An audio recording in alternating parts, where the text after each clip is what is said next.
तो स्टूडेंट्स, आज हम पढ़ते हैं प्रॉपर्टीज़ ऑफ लॉगरिथम के बारे में।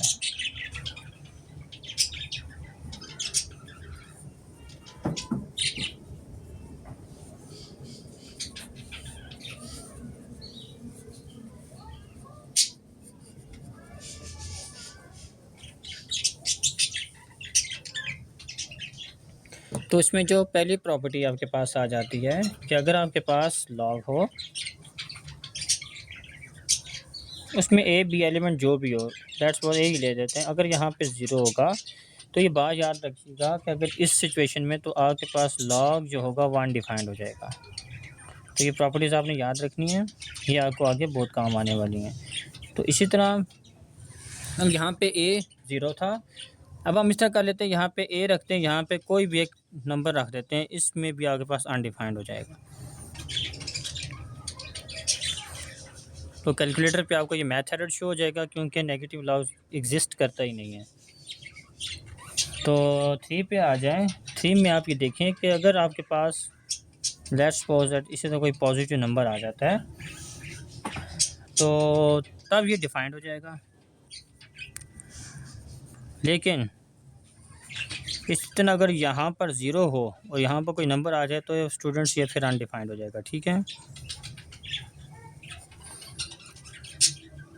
अगर हमारे पास इसी सिचुएशन में 1 आ जाए, यहाँ पे कोई नंबर हो, तब भी आपके पास आंसर अनडिफाइंड ही आएगा।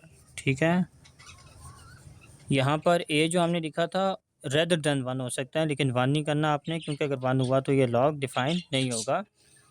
तो उसके बाद आपके पास लेट्स सपोज दैट हम ये करते हैं कि आपके पास कोई भी एक नंबर है, बी ले लेते हैं। तो अगर log 1 होता है आपके पास 0, ठीक है स्टूडेंट, log 1 0 होता है। तो 7th प्रॉपर्टी में आप देख सकते हैं, अगर आपके पास जो नंबर यहाँ पर है वही नंबर यहाँ पर भी हो, तब आपके पास जवाब आ जाएगा 1। ठीक है स्टूडेंट्स, तो इसकी जो लास्ट प्रॉपर्टी आपके पास वो पावर बेस्ड आ जाती है कि अगर जो बेस में आपके पास नंबर है वही आपके पास सामने भी आता है, तो उसकी अगर कोई पावर आ जाए आपके पास, तो जो ये आंसर होगा वो यहाँ पर शिफ्ट हो जाएगा। तो आप भी कह सकते हैं कि इसका आंसर आ जाएगा।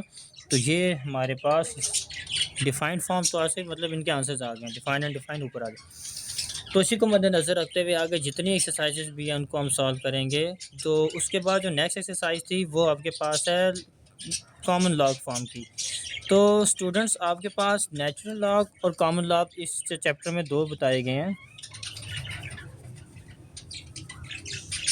एक है कॉमन लॉग, जिसमें नेक्स्ट आ जाता है नेचुरल लॉग। तो MCQs के पॉइंट ऑफ व्यू से ये पूछा जा सकता है कि इसको इन्वेंट किसने किया था। तो ये हमारे पास हैं हेनरी ब्रिग्स, और इनके हमारे पास है जॉन नेफे।